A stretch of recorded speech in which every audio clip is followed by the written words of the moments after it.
going on? Did he say, or did they say? They said he wasn't going to go up to Ledge Conference this week, so he said that. But I think Tammy told me Tammy wasn't coming. But Well, we had lunch with Terrell Thane and some of the other employees up here. Terrell's good. Terrell is really good. And if he doesn't mind walking up the top of the field to get your signature on something that you forgot to do. You know what I'm saying? He just, all right. Oh, hey, let's stand up and get a picture. Sonia, come here, Craig. Let's come around here. Yeah, we'll come around there before we get started. Sonia, Norton. Craig Brothers.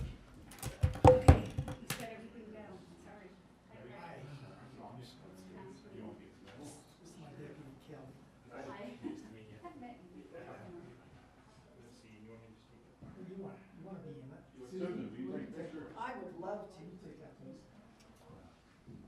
They say if you don't get a picture, it didn't happen, so we're gonna talk to you. Okay, so I need you a little closer together. And I need you to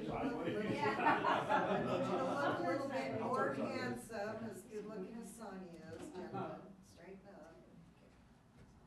Now let me take a few.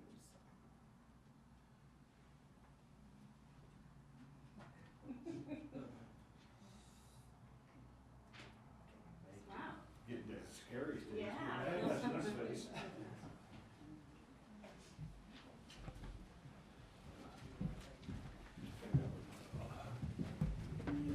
He brought that stuff for us. Oh, okay. Okay, we want to welcome everybody here today. We'll ask everybody to please silence their cell phones at this time, if you would. Sign in. Oh, yeah, please, everybody, if you haven't signed in, would you please sign in on the back desk back there. Today is April 25th, 2023. Meeting begins at 3:03 p.m. We are in the Commissioner's Chambers. We will get started today with a pledge and a prayer. And it will, prayer will be by Monica Hill, and pledge will be by Sherry Bolton. And thank you, too, for doing it.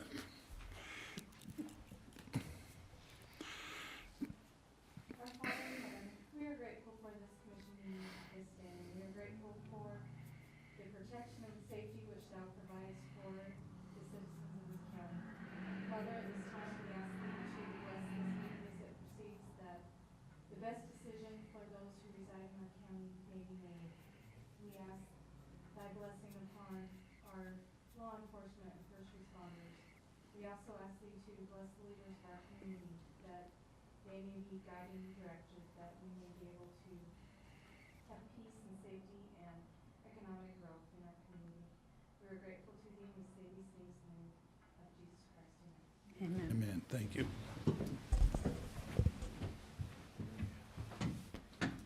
I pledge allegiance to the flag of the United States of America and to the republic for which it stands, one nation, under God, indivisible, with liberty and justice for all.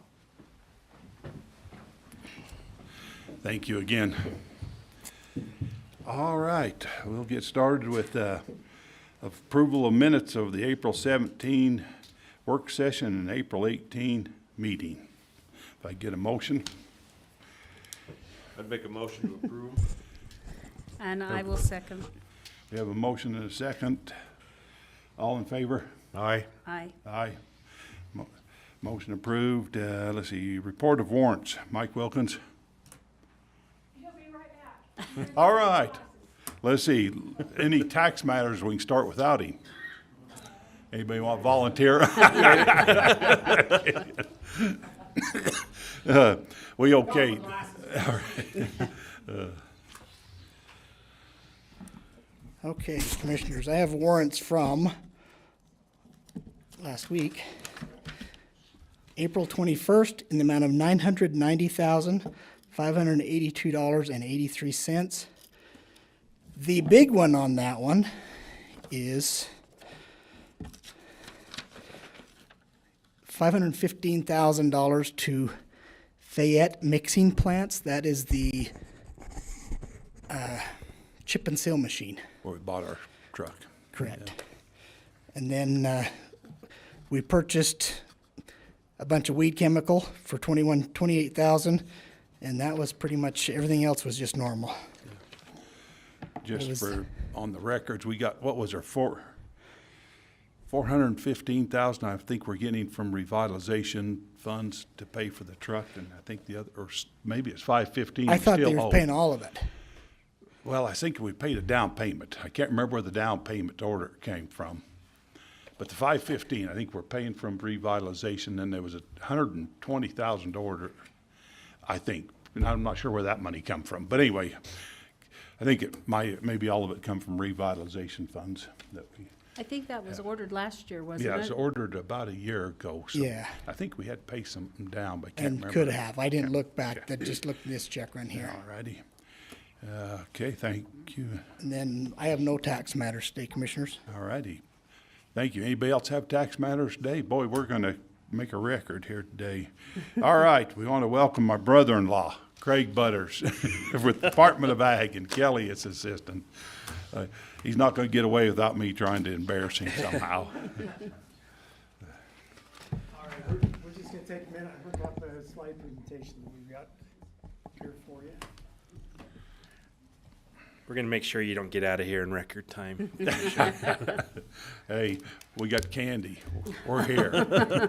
Hey, only you got candy. Nope, look under your hat. Oh, okay. Or John ate yours. I ate yours already. All right.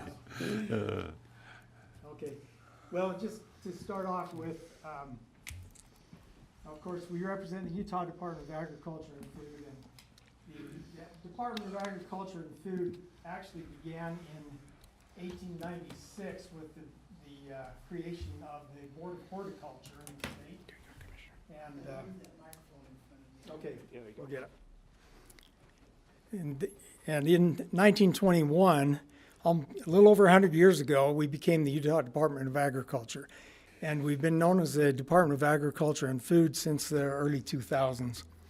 So what we're doing is we're going throughout the state, meeting with all the county governing bodies, the commissions and the councils, just to get to know you. I know you've got, two of you are just elected the last cycle, and it's good to meet you and all the other commissioners across the state. So this is kind of a statewide effort.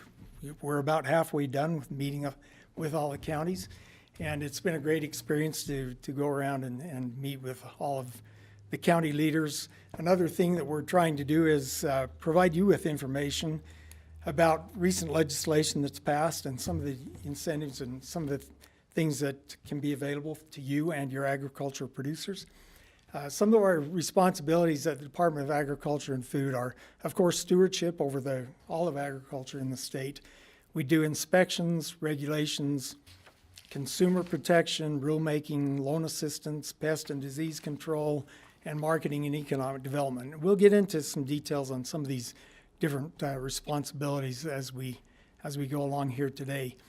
But we like to consider ourselves a service organization with a regulatory responsibility. So the divisions in the department, there are 10 different divisions.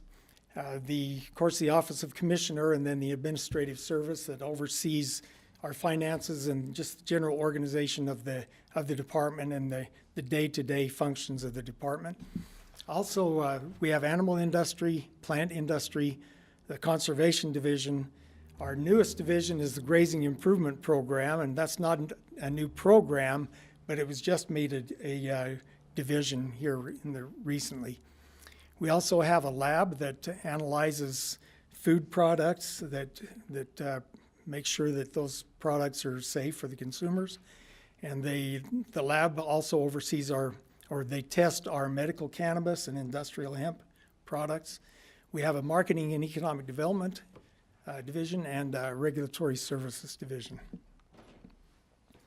So, here you go, Kelly. When Commissioner Butter started, it had been a long time since the department had a strategic plan. And we really wanted to know what our role with ag is for the next 5 to 10 years. And so the way we came up with our plan and our goals is we went around the state, meeting with different stakeholders, different ag producers, all the elected officials, and we wanted to hear what they visioned agriculture in their areas for the next 5 to 10 years. We did a SWOT analysis of the strengths and weaknesses in their area and what they wanted to see our department do to help reach those goals. And we came up with some goals for the next 5 to 10 years. And the first one is agristructure. We call this agristructure. It's anything to do with meat and food and vegetable processing. As many of you know, if you want to get your cow harvested right now, you have to wait a year and a half to do so. And that's something that we got to fix. COVID brought that to light, and a lot of producers want to sell their cows to local markets and skip the big processors, and that's a great thing. So we got to find ways to get more processing in the state of Utah, and we're going to talk about later in this about how some of the ways we're going to accomplish this goal.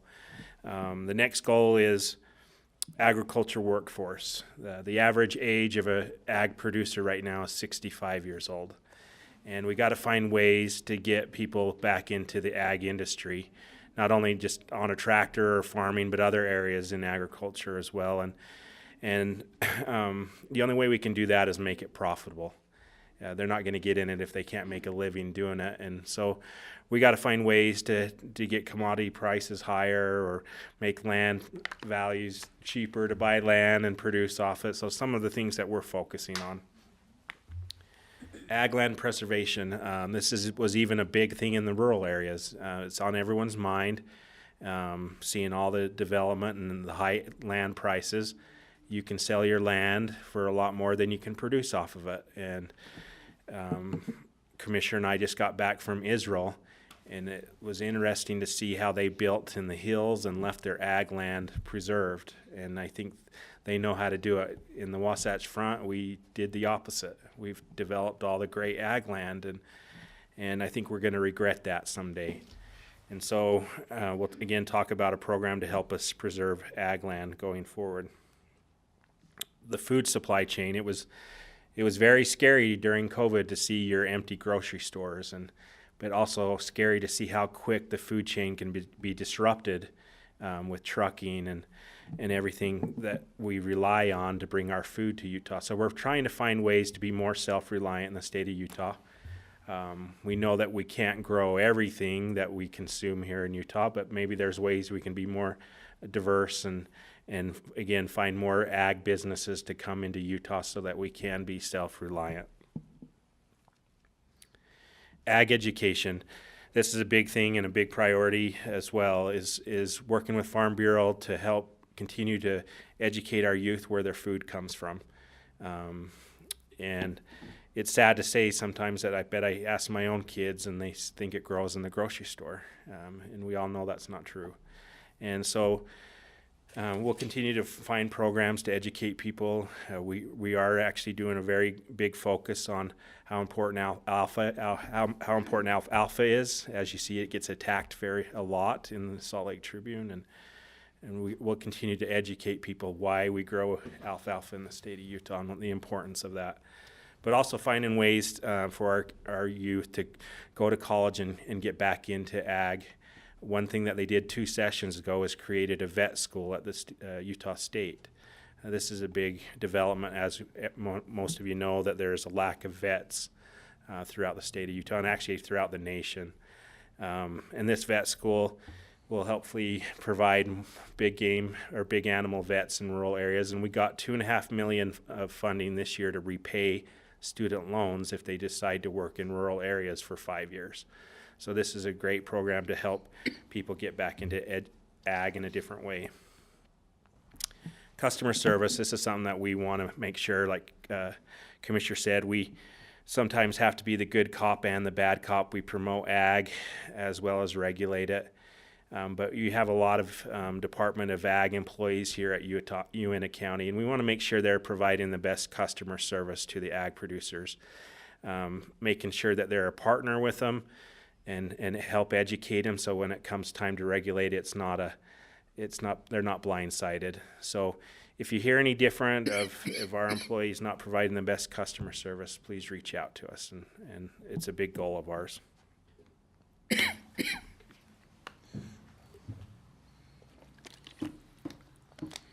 So what we wanted to do, talk a little bit about the benefits of agriculture in the state of Utah. And of course, I'm probably preaching to the choir here, but agriculture provides not only a way of life, but it creates rural jobs. It provides food and fiber for not only rural residents, but all of Utah.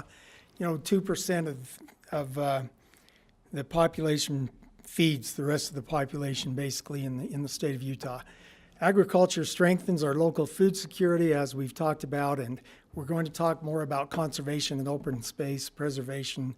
And, agriculture is a large economic driver for rural areas, and a lot of people don't consider that our agricultural irrigation systems provide water and resources for wildlife also. So just at a glance, we provide some data, and this data comes from USDA and their 2017 census. Here in Uintah County, you have ag receipts or ag market value of over $42 million. You have, looks like 1,117 or 114 farms. That's too small, this is too big. Okay, we got it.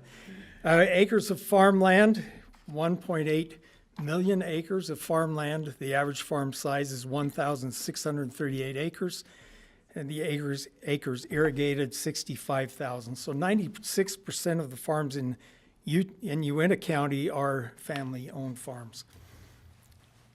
So as far as agriculture rankings, where you sit with the rest of the state, you're number 1 in aquaculture, number 5 in woody crops, number 7 in hogs and pigs, number 8 in cattle and calves, which would include beef and dairy, and number 9 in other crops and hay. So a significant amount of income for your county. So the total crops in acres, over 42,000 in hay, 2,800 in corn for grain, 987 acres in corn for silage, and then of course you've got barley and wheat there. So the market value of ag products is almost $26 million in livestock, poultry, and other animal product sales, and then you can see the other information there. So we want to cover 4 different programs. We'll briefly cover those, and we've got a couple of videos that we'd like to show in those. So I talked about the strategic goals that we had, and I want to talk about how we're going to accomplish those goals and some of the funding that we got this session to help us accomplish those goals. And we're going to actually send an email to all 3 of you with links to all these programs that you can share as well. So we want you to help spread the word. So our first program is called the Utah Food Security Processing Grant. We started this 2 sessions ago. The first session, 2 sessions ago, we got $1 million as a pilot program. We asked for quite a bit more, but they wanted to see how this program would be ran. And this was a huge success. We actually got 79 applicants, over 14 million in requests. So the way this grant works, it's no matching. It's 100% grant. If it helps an existing processor process more, it's eligible.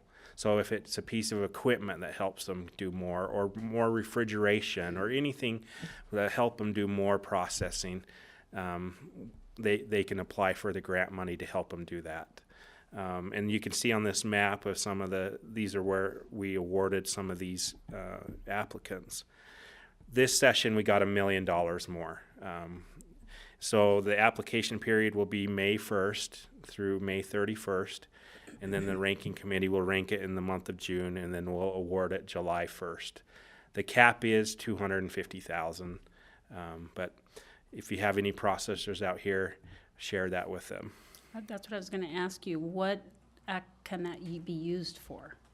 So some of the things we awarded were a vacuum pack sealer to allow them to process more hamburger and vacuum seal that part. Or we've done refrigeration. We've even done a few little add-ons to buildings to help them be able to harvest more animals. So really any equipment or anything within the building that will help them process more will help More purchase. for animals, so not like fruits, vegetables, Yeah, sorry, yeah, crops. we did have fruits and vegetables. So we did about 50-50 of meat and fruit and vegetables, so.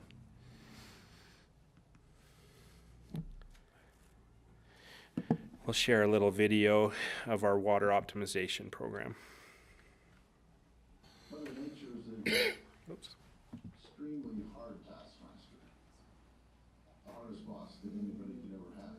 There's no mercy. Probably half of my time is spent trying to use the water as efficiently as possible. You lose a few $100,000 year after year, you know, that's tough. Oh, We've had more dry years, we've had wet years, and I think that's become the normal. The land is drier, the rangeland is drier, springs are, that we could usually count on being there, are drying up. So it's a scary time.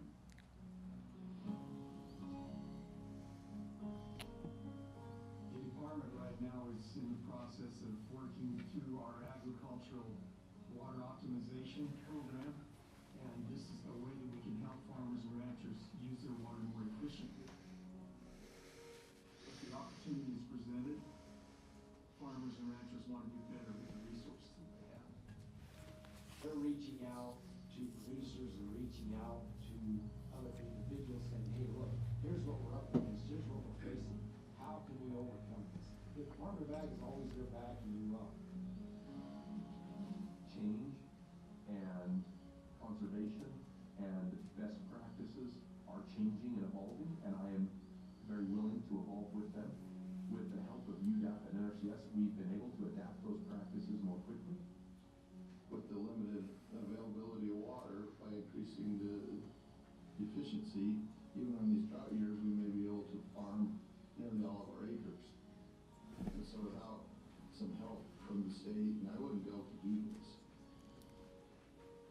No one knows better than us the finite resources that we have here. So I don't think there's anyone that could care more about the land and its health and the balance than the people that are living on it, working on it. It's the lifeblood. We all understand what water is our lifeblood. We do our best to conserve it and to use it wisely, because without it, we're nothing.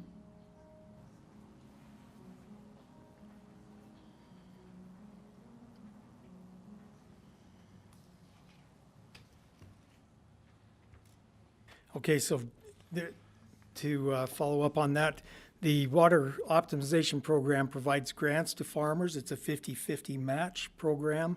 And since its inception, UDAF has administered over $50 million across 276 different projects, and that's, beginning in 2019. The projected water savings for these projects is 172, almost 173,000 acre feet annually. And this last legislative session in 2023, we got an additional $200 million to put on the ground. So as you can see, there's a lot of funding available for water optimization programs. A lot of it, we get a lot of questions about, well, what can this actually be used for? It can be used for lining canals or piping canals. It can be used for conveyance systems. It can be used on farm for more efficient irrigation technologies. So I failed to mention that the next round of applications is open right now. It opened last week on Monday, and it goes through the end of May. So we're right in the middle of another round of applications for the water optimization program. The next program I'd like to talk about is the Ag Stress Assistance Program. We've partnered with Utah State University Extension Ag Wellness to provide mental health care for farmers and ranchers and their families who may be experiencing difficulties. And this is a $2,000 voucher that can be used through Intermountain Health Care to receive counseling and help for farmers and their families. So we also train producers to help them recognize situations in their community where they may have neighbors or family members who may need assistance. And we also train the 988 crisis line workers and responders statewide. Next, we'll talk about the Lee Ray McAllister Working Farm and Ranch Protection Fund.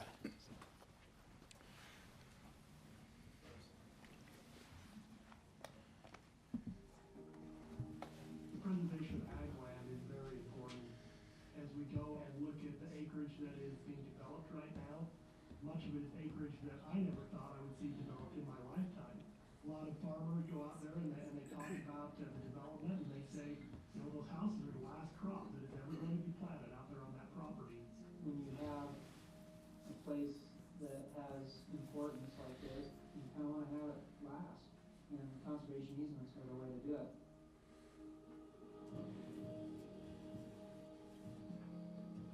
Conservation easement is essentially an agreement between a private landowner and a nonprofit or a state or a federal agency to limit the amount of development that takes place on a piece of property. Essentially what you're doing is you are purchasing the right to develop on that piece of property. Working with the state and the Nature Conservancy with that easement, we're really helping to protect a massive area of land that's critical for winter range, for migratory corridors, and it's really a special thing to know, you know, my kid can come back after I'm gone and be like, oh wow, this is still the same, it still looks the same. There's an inch on either side that I haven't gathered or rock up, turned over the soil, so instead of being an investment, it now becomes part of my soul. The protection of land utilized for agricultural production is one of the major goals that we have at the Department of Agriculture and Food. The Lee Ray McAllister program has been a very effective and a very useful program in the state of Utah over the last several years. Over $20 million has been put into the program, and well over $100 million in matches come in to be able to put this land into conservation easements. And so it's a very useful program, and I feel like it is continuing to build momentum. Deciding to do a conservation easement on our ground was kind of a tough decision. I mean, we looked at it and, you know, the money situation is very different from whether you sell your ground or whether you put it into a conservation easement. At the end of the day, we had to kind of look ourselves in the mirror and say, what's more important, our heritage, who we are, what we love doing, or money? And ultimately we decided that, you know what, it was worth the sacrifice to give up a little bit to be able to have the opportunity to do what we love. Even people in the community, as they come, they know now that this property is going to remain open, that it will never be built on, and what a great legacy to leave our community.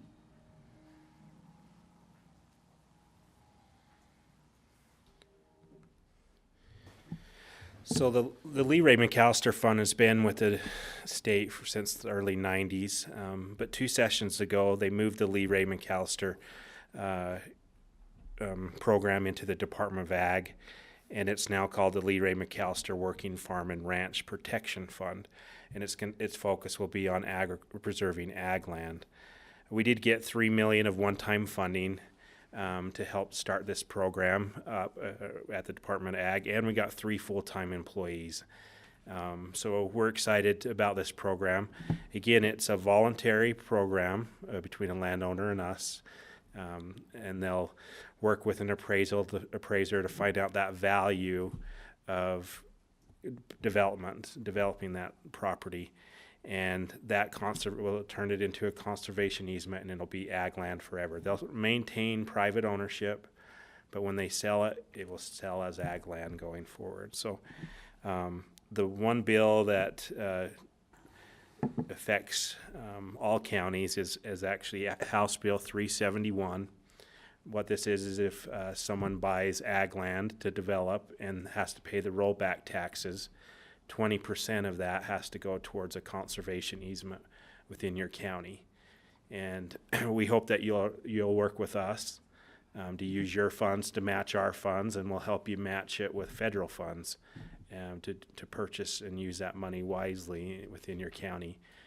Also, if there is an easement that goes through the Lee Ray McAllister Fund that is in your county, we'll have to come seek your advice and consent that you want that land to go into a conservation easement. So But we're excited about this program and hope it will help us accomplish the goal to preserve ag land going forward.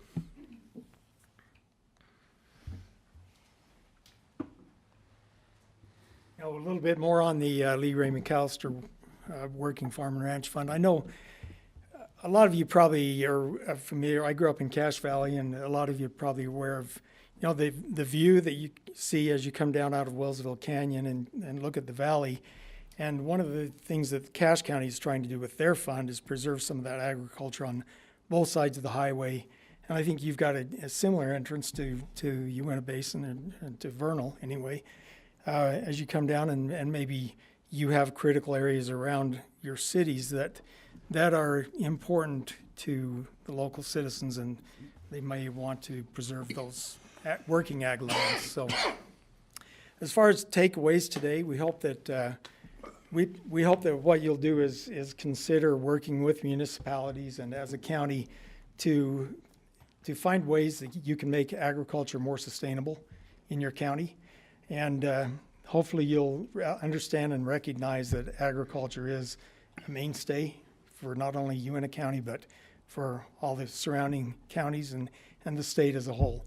So, you know, we're seeing a large economic boost in the state. We're seeing a lot of growth, and we don't want agriculture to be one of the casualties of all that growth. So thank you once again for allowing us to spend time with you today. And if, as Kelly mentioned, we'll send you links to all of the different programs that we've got. And if you want to learn more, just go to ag.utah.gov, and we're happy to answer any questions if you have any questions. Question? No. No. I got one for Kelly. I don't dare ask Craig one. I have to live with him. Okay, Kelly. No, joking. But how is ag in the state of Utah across the board, you know, for the state? Is it up, down, surviving good? I mean, I think with COVID, it brought a good light to agriculture and how important food is. I think it's going up. We're seeing obviously a lot more smaller farms as people sell big pieces of land and making smaller farms, and a lot more farmers markets to make them be able to sell their products. I think we're seeing a big turn of everyone wants to know where their local food's from, and they want to buy local, but we continue to have to promote that. And I think agritourism is something that we'll really focus on this next session, because I think that helps keep farms in business, is a little agritourism on their land, showing where food comes from and getting the public to see their farms is something that's going to be a big future player. But again, I think processing's the key. We got to find more ways to process food here in Utah instead of shipping it out and then bringing it back. If we can keep it local, that will help the local farmers. Anything in the works there? Yeah, there's a lot. I mean, there's a lot of meat processors coming online. So I think you'll see some good things here. And also, I'm sure you're aware of the Agri Park that was funded down near Nephi. They got $8 million in funding to help build the infrastructure, the sewer and water for a future agri park, hopefully bringing in a big processor and anything to do with ag, because the hardest part is the water, the sewer infrastructure, that cities don't always want those type of things in their sewer system. And so if this agri park works out, I think it will entice companies to come because it's already there. It's shovel ready for them to come here and build. So we're excited about that. Do you have anything to add, Commissioner? Any comments? Mm-hmm. All right. Well, we appreciate you guys coming out. It's great. This is my 6th year, and it's the first time we've had, Department of Ag come out and give a presentation like this, and it's very helpful. We appreciate it. Yeah, thanks. Well, thank you for the time. We appreciate it. The interesting information, I mean, I was thinking as you were presenting in my head, because I've been in real estate, so I was thinking of several clients that I think could really benefit from a lot of these programs. And that's probably the hardest part, is getting that information out to the Well, people that need it. Yeah, and I was thinking, you get a lot of tourism out here in the summer for, of course, for the national park and the other things. What if you added the agritourism aspect to that? So bring them here, send them out on a farm, give them an opportunity to see where their food comes from. I think it would tie in really well with your tourism industry. So How do we do with the chicken problem? We had the disease in the chickens. we have not had an avian influenza case for probably several months here in the state, and so we're keeping our fingers crossed, hoping that we've gotten through that. I know the large farm in Cache Valley that had to depopulate, they're ramping back up. They're probably at 60 to 70% of their capacity now, and that influenza outbreak really had an impact on our egg supply and the price of eggs. So hopefully we can get that market straightened out here soon. So, Well, good. Well, thank you again. thank you guys. We're gonna Thanks hit for the the road. hat and the candy. Yeah. All righty. We'll move on. Let's see. Indigent Defense, Lance Dean.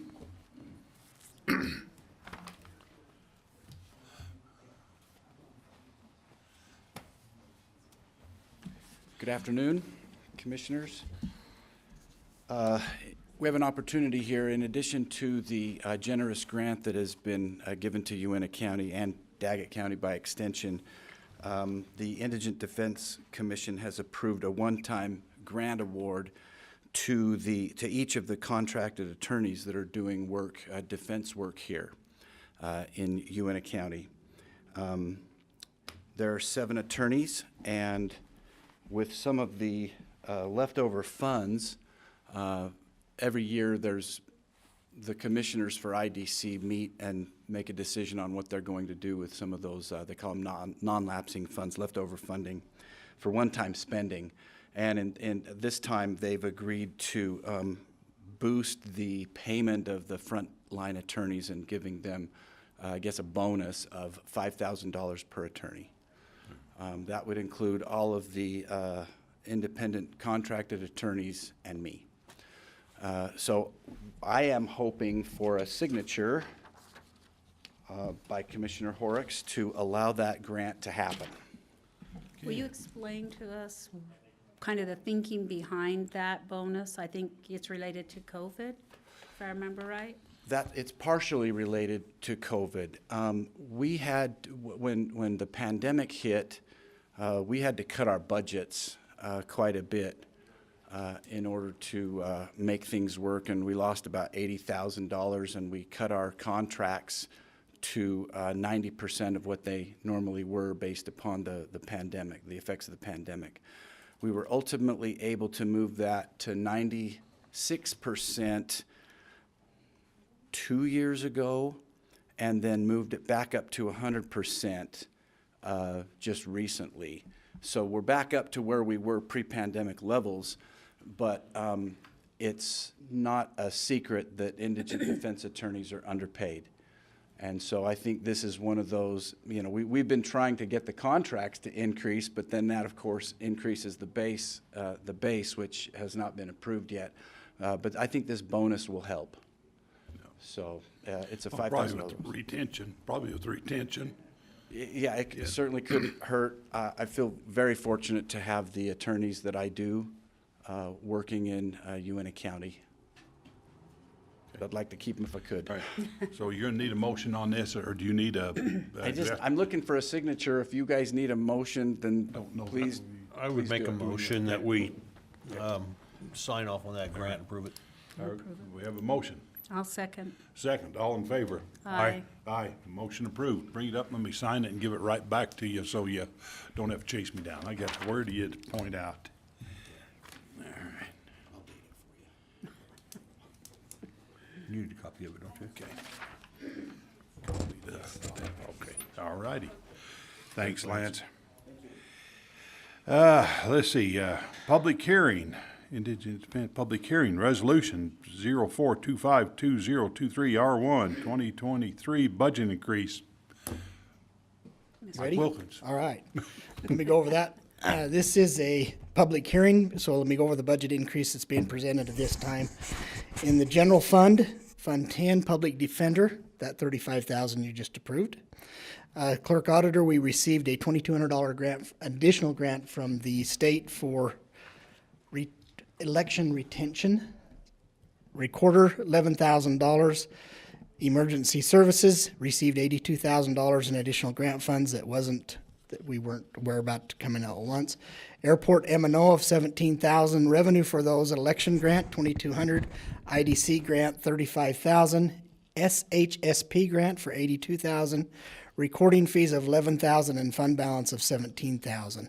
Fund 15, which is flood control. Total increase there is $1,030,000. $215,000 of that is a grant that we received that has to be spent by mid-June for flood control, which it's looking like we'll probably need it. And then we've budgeted $815,000 of flood control fund balance to deal with what we're going to have to come at it, what's coming at us. So we're prepared that way. We also received. We're increasing B Road by $1.5 million. This is $1.398,000 from the federal highway grant. This is to build a bridge down on Brush Creek, and we have to match it $101,500. So that is the increase, Commissioners. So it is a public hearing. It's presented. So. Okay. Do we public this time comment? ask for anybody in the public's got any comments or questions or concerns about it? And well, you go down through that and you see how important it is for grants. Grants right now. The department heads, we got a grant writer, two of them. They all seek out and get these grants, and it's if you don't, we don't get the money. That's right. It's great how important it is and what a great asset it is for us to have this availability for us. So, any questions, comments? I have none. All right, I'll entertain a motion.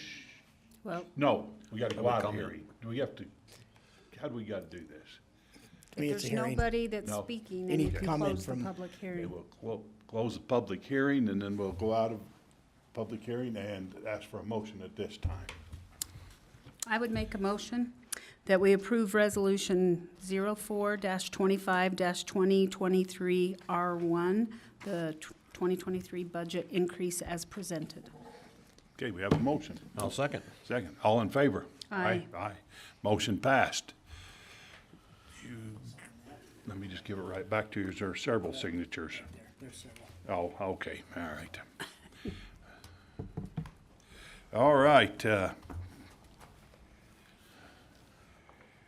Watershed Work Plan Agreement for the NRCS. Is that what, Matt Cazier? Yeah, Matt Okay. Cazier, Community Development Office. This is the Ashley Valley Watershed Flood and Irrigation Project agreement with NRCS and the county. This was presented 2 weeks ago, I believe.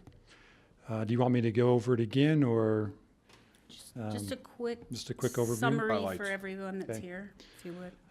So this particular agreement is dealing with the flood control improvements that are part of the Central Canal Piping Project and the Kids Canal Trail Project, three components of that project. So what this agreement has in it is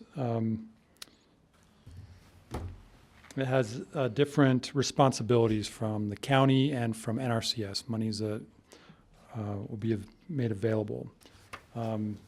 So the total for this portion, let's see here.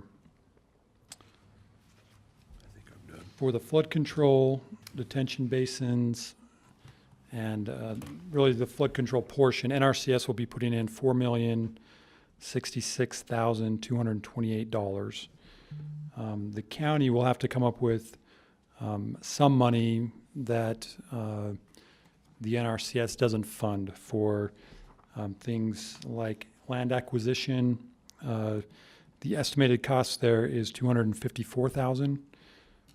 Any kind of permits that we might need to get, estimated cost $45,000, and then project construction administration $12,000. So a total of $311,000 is the projected cost. Now we may be able to keep those costs down, ultimately, the amount of funding that's available will determine how many detention basins that can be built. There's two that are being looked at right now. One along 500 north near Yellow Hill, and then the other one's on the other side of on the north side of Yellow Hill in the Coal Mine Basin. So those are both projects that could be done, and if there's enough money, they could both be done. If not, we'll have to decide which one will be done with this money. We are working with a private property owner there around on the south side of Yellow Hill. And when I talked to him, he was willing to possibly donate the property. And then we'd be working with Sitla on the north side of Yellow Hill up there. And I just heard back from Sitla today. And they didn't have a number for me on what it would cost for the easement, but we are going to be working with them on getting an easement there to put a retention basin if that's the one that's chosen. So I can't imagine that's going to be $254,000, but those are the estimated costs, and those would be our responsibility as a county to come up with. So, Any questions? Any questions, comments? All right, I'd entertain a motion. Make a motion to pass resolution 04-25-2023 R2 Watershed Work Plan Agreement with the NRCS as presented by Matt. Have a motion. I will second. All in favor? Aye. Aye. Aye, motion passed. All right. You're the next one too, I guess, Matt.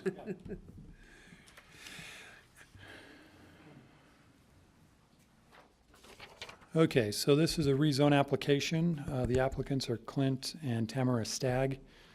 The location of the property is 1863 west, 1500 south, and parcel number 59849. So to kind of get where we're at here on the map, this is Highway 40 over here on the left side. 1500 south runs across here, and then 1500 west. And this is the parcel right here. So kind of in the middle between 1500 west and Highway 40 along 1500 south. It's currently zoned RA1, residential agricultural, and the applicant is looking to go to R1 residential. The property is just over an acre in size, and because this is a legislative action, it comes before the county commission after a recommendation from the planning commission.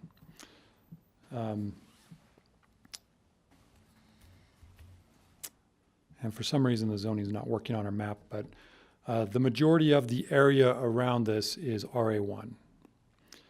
There is some R3 here, kind of near the intersection of 1500 west and 1500 south, and then another little portion of R3 here where Daniel's Crossing, the senior living apartments are.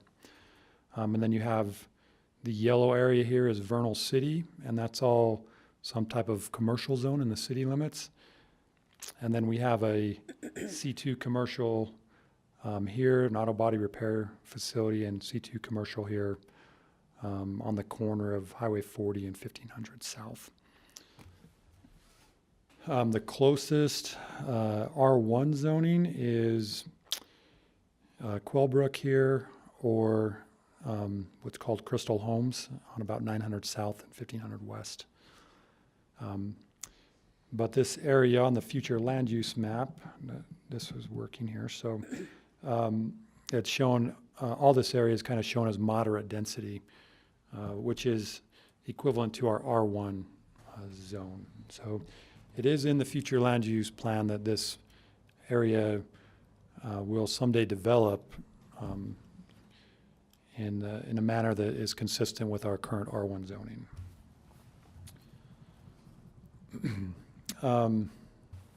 Okay, so here's a little bit closer up of the property. This is the property here. There is currently a residence on the property.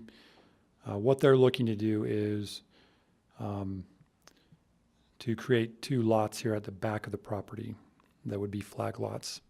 They'd have to meet all of our flag lot requirements in order to do that.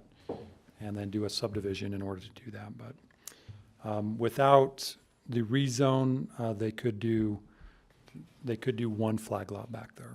But it looks like with the rezone, they have the possibility of doing 2 lots back behind there.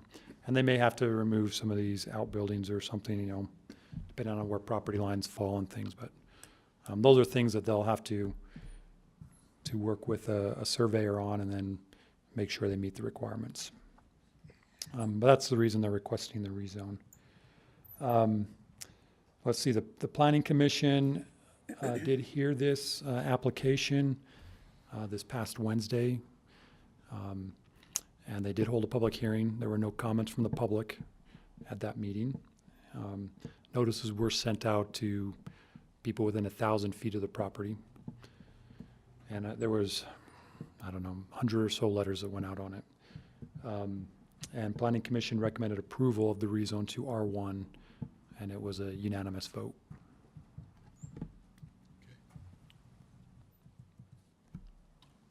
Anything else? That's all I've got on this one. Questions, comments? All right, I'd entertain a motion.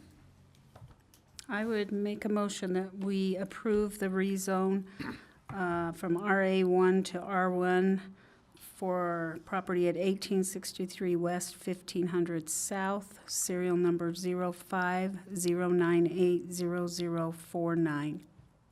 Okay, we have a motion. I'd second. Second, all in favor? Aye. Aye. Aye, motion passed. All right, Okay, thank thank you, Matt, appreciate that. All right, it is time for public comments. We're going to limit public comments to 3 minutes per person for a total of 10 minutes. If we have any public comments today. Oh, public or as Mike will? Okay. Okay. That's Clerk Auditor. I think everybody's been watching the news lately on passports and that. I just have some stats I want to give you. I know I've mentioned the commissioners, but with the public that's here, last year our office did 399 passports for the whole year. So far, right today, we've done 408. So people are traveling again, which is good. But if you plan on traveling in 2024, you better start right now to get your passports because they're 13 to 16 weeks out, and you're not guaranteed to get it then. We have had to reach out to Senator Lee and Senator Romney several times since the first year to get people's passports processing because they're just behind. So that's just an FYI. You got a relative that you better pull any strings or you're not Yeah, going to be able to go to family we've got reunion. her scheduled for next week to go to Denver because she has not, still has not received her passport. Wow. All right. She applied back in like January. Yeah. All right, any other comments? You bet, come on up and state your name right there. I know the feeling. Yes, very well. Okay, my name is Jeff Scholl. I'm actually out in the Mesa area, and so I was here primarily for the watershed issue with the catch basins and stuff. I know that you guys have just allocated a lot of money for flood mitigation. I would advocate that if there's any money left over from that fund, that it's transferred to that flood, to the catch basin issue, because we've been fighting this for a long, long time. People are moving because of the flood issues that have occurred there. Residents are frustrated. They're trying to do their own projects to try and mitigate their flooding in their own areas and stuff, and this would be huge for that whole development there. Which development are you, on which side? The north We or are the just below south? the Yellow Hill area. Below Yellow Hill, okay, on the south, there's So Cedar. we've encountered a View, lot Cedar of major Ridge. flooding over the last couple of years, and we've talked to former county commissioners, current county commissioners. They keep telling us that the money's there, the funding's there, but we're still waiting for that to come to fruition. And if that money's there at the end of the flood period and stuff, that could be best spent in that the development of those basins, because ultimately it's all about protecting the residents. Thank you for your comments, and thank you for being here. Anyone else? All right, the next part is looking for somebody to make a motion to adjourn. I'll make a motion to adjourn. I'll We second. are adjourned. Okay, thank you.